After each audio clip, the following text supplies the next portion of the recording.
Right, hey guys, this is TsubakiSwagg and I'm coming to you with my review of 7 Deadly Sins Natsu no Taizai, episode 4. Even if you were dead, this episode was so freaking awesome. It was just awesomeness all wound up together. So of course it picked up where the last one left off at, where we see Golgius. He is trying to take Elizabeth and Meliodas' sword with him back to the kingdom. And Meliodas, we all knew that Meliodas wasn't dead, but Meliodas he looked like he was down for the count right now. And the doctor was just standing there onlooking, being a butthole. And when Golgius tried to take the sword out of his hand, he finally freed it from Meliodas' grip, because Meliodas had like a death grip on that sword. He finally freed it from his grip, and as soon as he actually had it in his hands, we see Meliodas. Meliodas is standing up, holding onto the sword, and Meliodas is like, "I will never let go of the sword for as long as I live, to atone for my sins." Blah blah blah.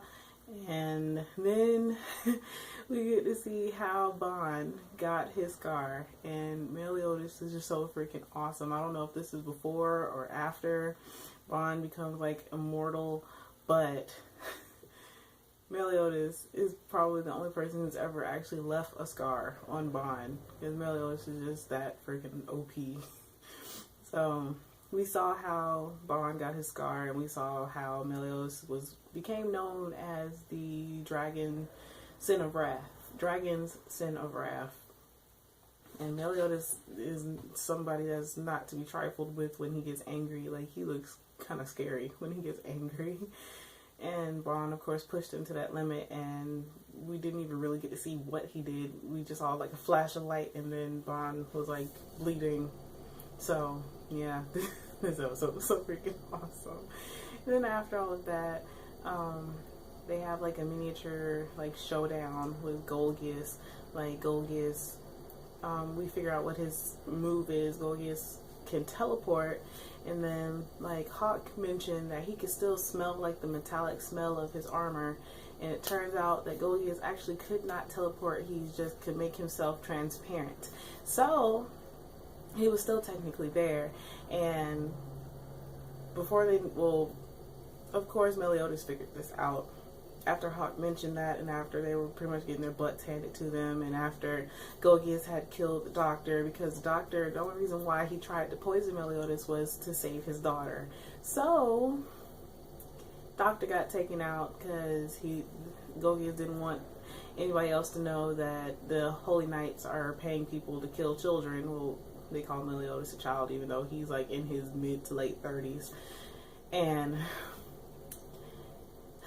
it was so sad. And Elizabeth was crying because Dr. Donna only wanted to save his daughter. He had no hard feelings towards Meliodas. He probably didn't even really know who he was.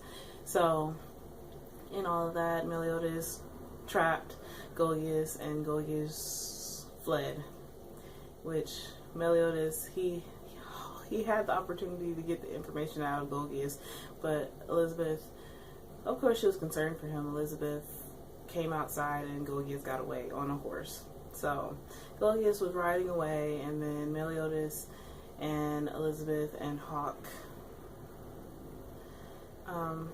started heading towards the base dungeon.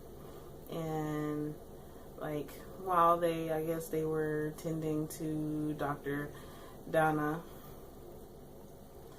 Meliodas and Hawk were about to leave Elizabeth in the city, because they said that they didn't want they didn't want anything to happen to her. So Elizabeth came running after them, and she fixed Meliodas' bag because it got cut when Meliodas was fighting Gil Thunder.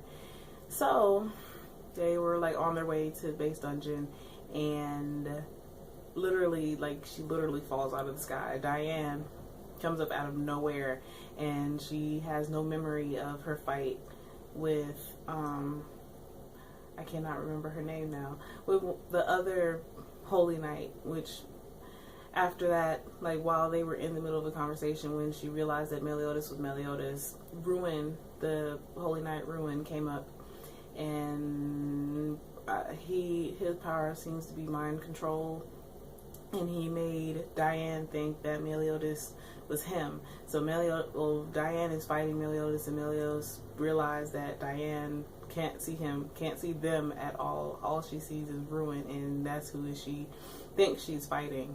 So, and then after that, like, they are running away from Diane, and they come across two people. They get them out of the way, and then Meliodas falls for Ruin's trap, and now Ruin has trapped both Meliodas and Diane, and they're both fighting each other, thinking that the other is Ruin. So this fight, I'm looking forward to seeing how this fight ends. And I was right, her name was Jericho. So after all of that, they show Jericho. She is derobed in the middle of the hallway, and all of the like guards are looking at her, blushing and bloody nosed, and yeah, but I have no comment for that. But Jericho is like sitting on the floor in just her bra and underwear, and the Holy Knights the other knights really don't know what to do, so she told them to go get her some more armor. And then they show Bond. Bond is just freaking awesome. He had her like strung up by her throat and took all of her clothes and her armor, and it comes to find out that it didn't even fit him, so he literally just like left it in the hallway. And then after that, they showed that he was confronted by Ruin, and then that was the end of the episode. So after that, of course, you have to watch after the credits, because after the credits they always show the good stuff. So he was confronted by Jude. Actually, he was confronted by Jude, and Jude is one creepy. Like, he's probably the creepiest out of the 4 Holy Knights, and Jude walks up on Bond and pretty much tells him that he's going to kill him. And Bond was like, why now? And they said that they have no further use for him, because they pretty much just had him in the base dungeon to draw Meliodas to them. And now that Meliodas and Diane are pretty much fighting each other to the death, they have no use for him, so they're going to kill him.